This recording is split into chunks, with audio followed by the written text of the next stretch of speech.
Hi there, Blake Speed Jr., Total Seal Piston Rings. Here my good buddy Chris Straub, Straub Technologies. We're going to talk a little bit about something that makes some people nervous, but they shouldn't, and that's profit. We're talking about business, and businesses don't exist if they don't make money. Exactly. So let's go ahead and, Chris, let's talk a little bit about that, what some people think is a dirty word, which is profit, which really shouldn't be. Explain to me, and listen to anybody else, why profit isn't a dirty word. Well, profit's not a dirty word, Blake, because we all have to earn a living. We all have mortgages we've got to pay. We've got car payments that we've got to pay. Mm-hmm. We've got equipment payments that we've got to make. You know, this stuff is not cheap. I tell a lot of people, you know, it'd be great if you could go down to Lowe's and spend $1,000 in tools to build a $10,000 deck, which you can do. You can't do that in our industry. To build a $10,000 engine, you need $500,000 worth of equipment. Right. And if you're breaking even on everything, you're not able to make this equipment payment. You're not able to pay for the building that you're in, Mm-hmm. the lights that are on, the water bill, the taxes. I mean, all that comes out of that bottom line, and the bottom line has got to be profitable. So in our industry, you've got to look for niche areas in our industry so that you are profitable on this kind of stuff. So what are some of those niche areas where a shop can make some profit while delivering value to the customer? Because the customer's going to say, well, I want to get the best deal I can, and I would agree so, but one thing about getting that best deal is you also want good quality work. And the better machines that provide that good quality work do cost money. So back to, how do you make some money where it's still a value to the customer, not just in the machine work, but other things they need that they may not be thinking about that they need? Well, I mean, I came into the industry in the 80s, then late 80s, went back to college, got my degree, came back into the industry and stuff. So I grew up around the small block Chevrolet, big block Chevrolet, small block Ford. Of course, in the 90s, the small block Ford was what the small block Chevrolet was for years.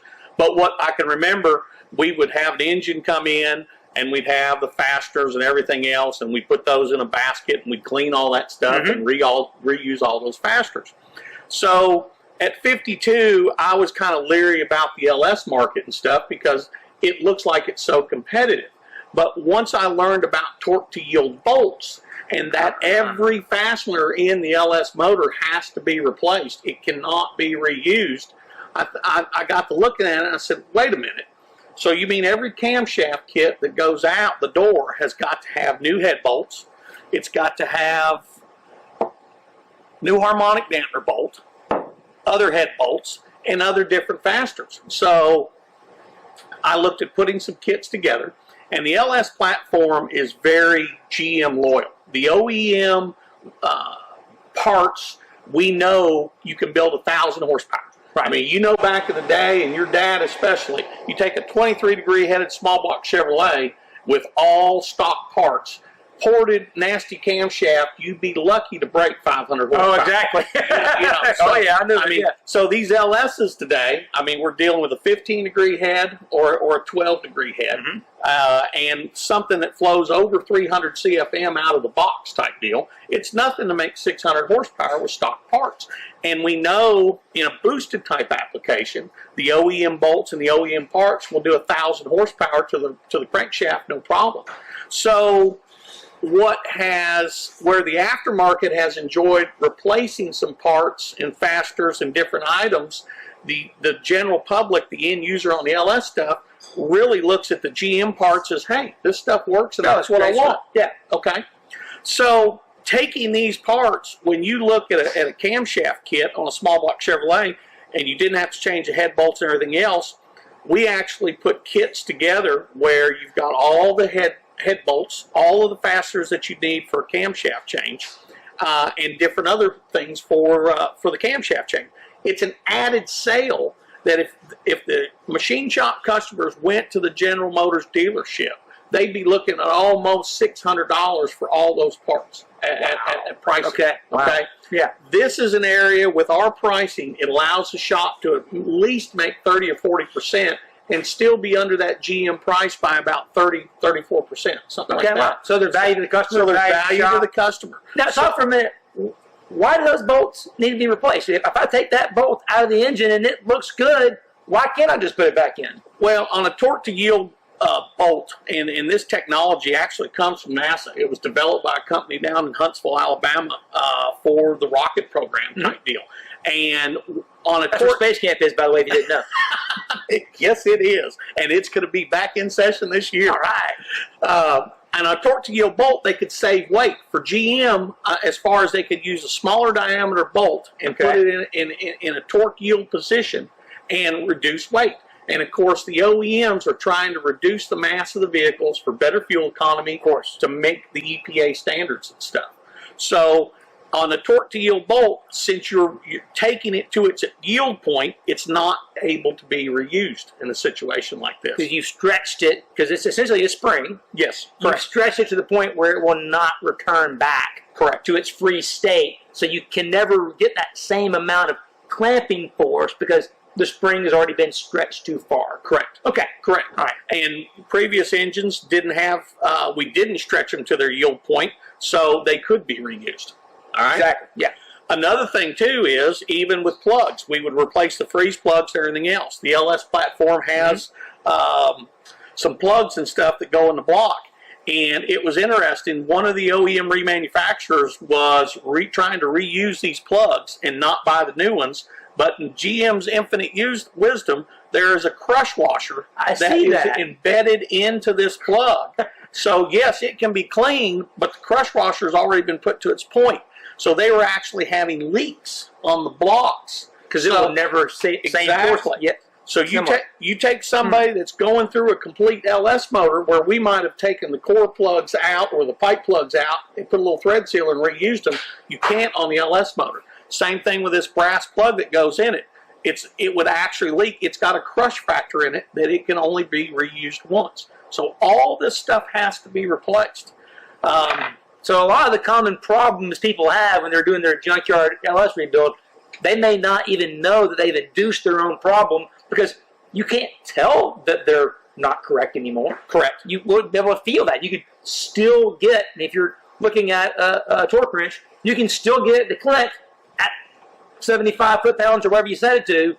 It just doesn't have the same clamping force anymore. So that's the difference. That's a whole other video that we will talk about. I think it's on day 3 when we get to engine assembly. We're getting a little bit into that torque to yield and moving a wrench. But yeah, it's really interesting, Chris, to think about. These are little things that don't look like much, but in 2 ways, if you're the customer building the engine and you overlook this, it can be catastrophic if any one of those parts fail. And for the shop that's looking at adding a little bit more money to their bottom line and stuff, even though that customer may come in with a camshaft from a company, you've got the opportunity to say, hey, and educate the customer, we need to replace all this stuff, and it's a profit center. And let me tell you, I don't think I've ever warranted one of these head bolts. So, and I mean, we ship thousands of these things. So it's something that the shop can sell to the customer comfortably, knowing that they're going to fix a problem or prevent a problem down the road for the customer and give them a good quality product and still go back to what some people think is a dirty word, profit, and put a little bit of profit on the bottom line so that you can afford the type of equipment needed today to machine these. You need to keep the lights on too, right? You need to keep the lights on, exactly, yes. Well, you know, because it's part of business. You have to save money where you can, and you need to be able to make money where you can. The fact that you've got your lights on here on motion sensors works out. It's a way of saving on the power bill because you saw the lights change a second ago. That's because it's on a motion sensor.